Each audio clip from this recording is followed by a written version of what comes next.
राजा दशरथ भारतीय पौराणिक इतिहास में अयोध्या के प्रसिद्ध सूर्यवंशी राजा थे, जो श्रीराम के पिता के रूप में जाने जाते हैं।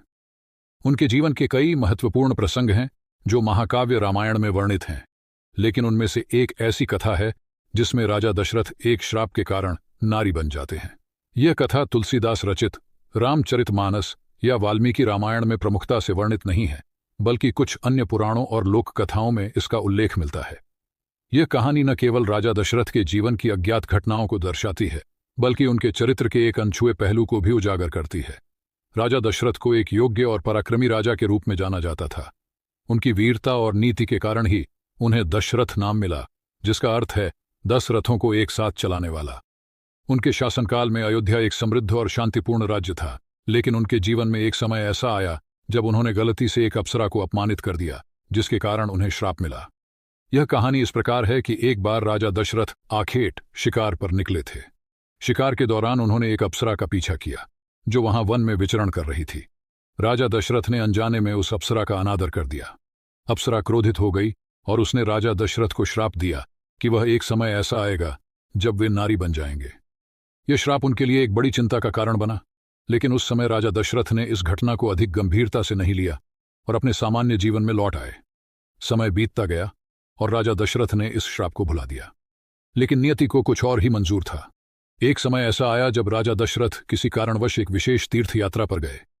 इस यात्रा के दौरान श्राप के प्रभाव से उनका शरीर अचानक एक नारी के रूप में बदल गया। उन्हें समझ में नहीं आया कि ऐसा कैसे हुआ, लेकिन जल्द ही उन्हें अप्सरा द्वारा दिए गए श्राप की याद आई। राजा दशरथ अब पूरी तरह नारी के रूप में थे और इस परिवर्तन ने उनके जीवन को पूरी तरह बदल दिया। उन्हें न केवल अपने राज्य की चिंता सताने लगी, बल्कि उनका पुरुषत्व भी छिन गया था। वे अब इस नई परिस्थिति में असमंजस में थे और सोच रहे थे कि वे अपने राज्य और परिवार को कैसे संभालेंगे। राजा दशरथ ने अपने इस नारी रूप में कई प्रकार के अनुभव किए। उन्होंने नारी जीवन की चुनौतियों और समाज की दृष्टि से नारी की स्थिति को महसूस किया। यह अनुभव राजा दशरथ के जीवन का एक अद्वितीय पहलू था, जिससे उन्होंने यह समझा कि समाज में नारी की क्या भूमिका और स्थिति होती है। उन्होंने नारी जीवन के कई सुख दुखों को स्वयं अनुभव किया। हालांकि इस समय के दौरान राजा दशरथ ने अपनी पहचान को छिपाने की कोशिश की, ताकि राज्य के लोग इस घटना के बारे में न जान सकें। वह अपने जीवन को इस रूप में संभालने का प्रयास कर रहे थे, लेकिन उनके भीतर की चिंता और असहजता बनी रही। राजा दशरथ के नारी बनने का यह श्राप अनंत नहीं था।